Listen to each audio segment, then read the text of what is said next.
Dictation 100 शब्द प्रति minute. 5 second बाद शुरू। शुरू। समय जिस तेजी से बदल रहा है, लोगों के स्वभाव, उनकी आदत, नीति, नीयत और सोचने का ढंग भी उससे प्रभावित हुआ है।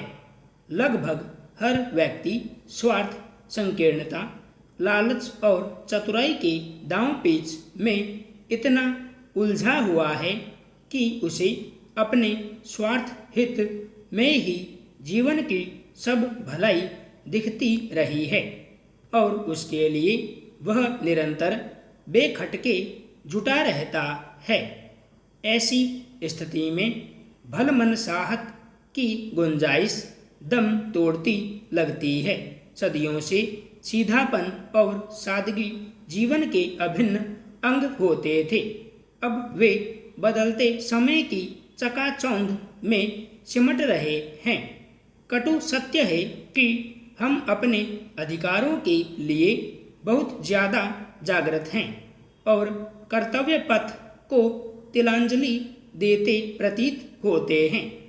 हकीकत में कर्तव्य और अधिकार के बीच कोई लड़ाई नहीं होनी चाहिए, बल्कि उनके मिश्रण और संतुलन के सहज भाव से आगे बढ़ना चाहिए, ताकि हम निश्चिंत होकर कुछ सही करने के लिए निरंतर प्रेरित होते रहें। गौरतलब है कि हमारे भीतर दो तरह की शक्तियाँ संघर्ष करती रहती हैं। एक जो कुछ कार्यों के लिए कहती हैं जो हमें करना चाहिए, और दूसरी हमारे स्वार्थ, लोभ से प्रभावित होकर कुछ सही करने से रोकती है। यथार्थ में अधिकार और कर्तव्य के बीच सकारात्मक और नकारात्मक का अद्भुत गठजोड़ है। उदाहरण के रूप में महाभारत के युद्ध के समय अर्जुन को मोह रूपी ऊहापोह ने घेर लिया और वे किम कर्तव्य विमूढ़ हो गए, तो भगवान कृष्ण को गीता ज्ञान देकर उनको कर्तव्य के लिए प्रेरणा जोश भरने का मार्ग अपनाना पड़ा। जब हम खुद को निरपेक्ष भाव से खंगालते हैं, तो कर्तव्य पालन से ही अधिकार पैदा होता दिखता है। जीवन में सकारात्मक पहलुओं पर ध्यान देकर हम चलेंगे तो संतुलन बनाने की बात खुद अंतर्मन में उतर आती है। बहुत बार हम अपनी निराशा को बढ़ाने के लिए खुद जिम्मेदार होते हैं, लेकिन दूसरों को दोषी मानने के भ्रम से उभर नहीं पाते। ऐसे में आंतरिक अशांति का रास्ता भी खुलता है। अधिकतम पाना नकारात्मक विचार और खोखली भावनाएं हमें कर्तव्य से भागने का पर्याप्त मौका देती हैं। निसंदेह हक हकूक के लिए हम निरंतर प्रयासरत और जागृत रहते हैं, पर कर्तव्य से भागेंगे तो निराशा का अनचाहा भय हमारा पीछा नहीं छोड़ेगा। सोचना चाहिए कि क्या हमारी जवाबदेही कर्तव्य के प्रति नहीं है। भारतीय परंपरागत चिंतन भी कहता है कि जिस प्रकार दूसरों के अधिकारों का सम्मान मानव का कर्तव्य है, उसी प्रकार अपने सम्मान की रक्षा भी उसका कर्तव्य है। अधिकार और कर्तव्य के बीच असंतोष व्याप्त होना स्वाभाविक है और किन्हीं मामलों में उथल पुथल भी मचती है। कौन कहता है कि हमें अपने अधिकार के प्रति सचेत नहीं होना चाहिए, लेकिन कर्तव्य का ख्याल भी उसी रफ्तार से रखना चाहिए जिससे हमारे जीवन मूल्य सकारात्मक, यथार्थपरक, ऊर्जावान और संतुलित बने रहें। इसमें कोई दो राय नहीं कि कुछ न कुछ कर बैठने को ही कर्तव्य नहीं कहा जा सकता। अधिकार जताने से अधिकार स्वयं सिद्ध नहीं होता। अधिकार पाना और अधिकारी होना एक ही बात नहीं हो सकती। अधिकार के लिए संघर्ष करना कोई पाप नहीं बल्कि कर्तव्य है, पर अपने कर्तव्य का सही ज्ञान न होने से अपने देश, समाज, परिवार और मानवता के साथ वास्तविक न्याय नहीं हो सकता।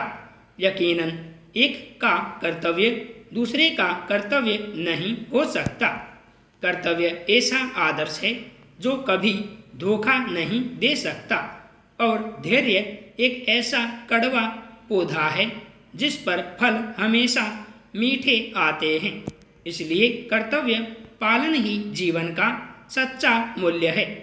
उदाहरण के लिए रिश्तों में भी कर्तव्य और अधिकार का महत्व है। जो बिना कहे सब कुछ सह जाते हैं और दूर रहकर भी अपना कर्तव्य निभाते हैं, वही रिश्ते सच में अपने कहलाते हैं। अपनापन छलके जिसकी बातों और व्यवहार में, वही अपना होने का हकदार है। जब हम किसी पद हद से ज़्यादा अधिकार जताते हैं तो वह व्यक्ति धीरे धीरे आपकी कद्र करना कम कर देता है। लोगों का भरपूर सम्मान इसलिए नहीं करना चाहिए कि यह उनका अधिकार है, बल्कि इसलिए कि ये हमारे संस्कार हैं। दुर्भाग्य से मनोवृत्ति ऐसी हो गई है कि जो मिला उस पर अधिकार और जो नहीं मिला उससे परेशान। अधिकार की सुषुप्त जागृति के लिए यह भी कहा जाता है कि सिर्फ प्राण निकल जाने पर ही मौत नहीं होती, मरा हुआ वह भी है जो खामोशी से अपने अधिकार मरते हुए देखता है। यथार्थ में जो अपने कर्तव्य को अच्छी तरह करने की शिक्षा पा चुका है, वह सभी कामों को भली भांति करेगा। अधिकार उपयोगिता की परवाह नहीं करता। जिंदगी आधी कर्ज तो आधी कर्तव्य से जुड़ी बताई गई है। ऐसे में कथनी और करनी के सामंजस्य से अधिकार और कर्तव्य के बीच की दूरी भी समीपता में बदल सकती है। हमें खुद को जगाने की जरूरत है। औरों को जगाना है, तभी सब कुछ जगा हुआ लगेगा। वीर या महान बनने के लिए मनुष्य को अपने कर्तव्य अधिकार मात्रा में निभाने पड़ते हैं।